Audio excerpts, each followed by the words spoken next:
Hi, I'm Linda. I'm a Stampin' Up demonstrator here in Australia, and I'm just going to show you a cute little tip today of something you can do with the paper doilies.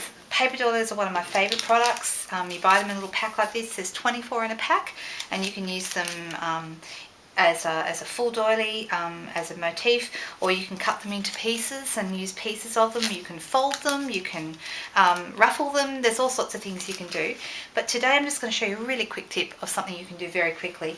I'm actually going to use some cardstock, and I'm going to use them as a mask. So it's a really, really simple thing to do. You can use it with any colour cardstock, but in particular, you'll get a really great effect with the coordinations cardstock.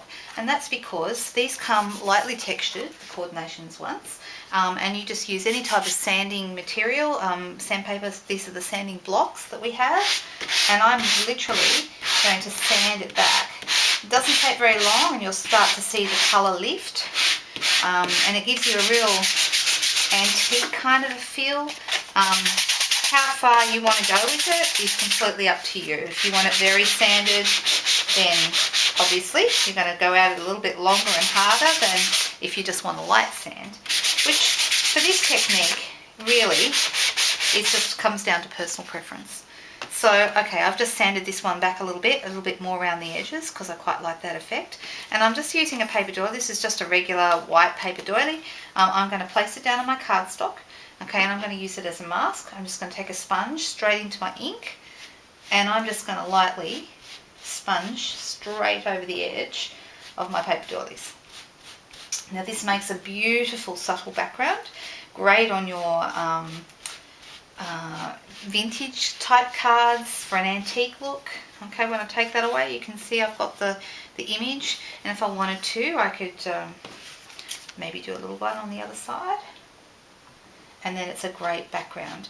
Do start, because they're very thin, do start from the middle and move out, because if you rub backwards and forwards, it's really easy to rip the doilies. I've seen that happen a few times. Same with if ever you're gluing the doilies, always be very careful about how you do that. Very easy to rip them. Okay, and then I've got one. There's another one I did a little bit before. They look nearly the same.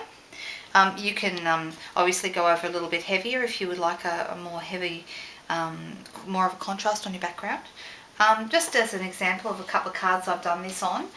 This one was one I did last month, and this is the crisp cantaloupe colour. Sorry, the pink I was just using is strawberry slush, one of our new ink colours.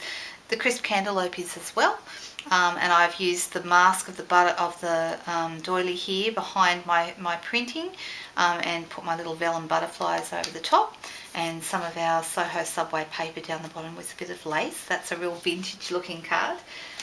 Similarly here, I've used the mask again behind the shaker card, and I've actually used a real doily, which I also stamped on here in the background of this one. So different effect, but the same idea.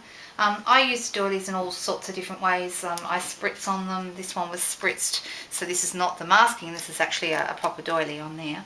But once again, to give you quite a vintage effect, and they're great on scrapbook pages. So here you can see just a simple scrapbook page I've done with some different pieces of pattern paper and added a few doilies and a few splatters. I've got a picture to pop in there that I haven't yet, but I will get around to that. Story of my life, getting around to things. So that's the quick tip for you today. I hope you enjoyed that. Get your paper doilies out and have some fun. Thanks. Bye.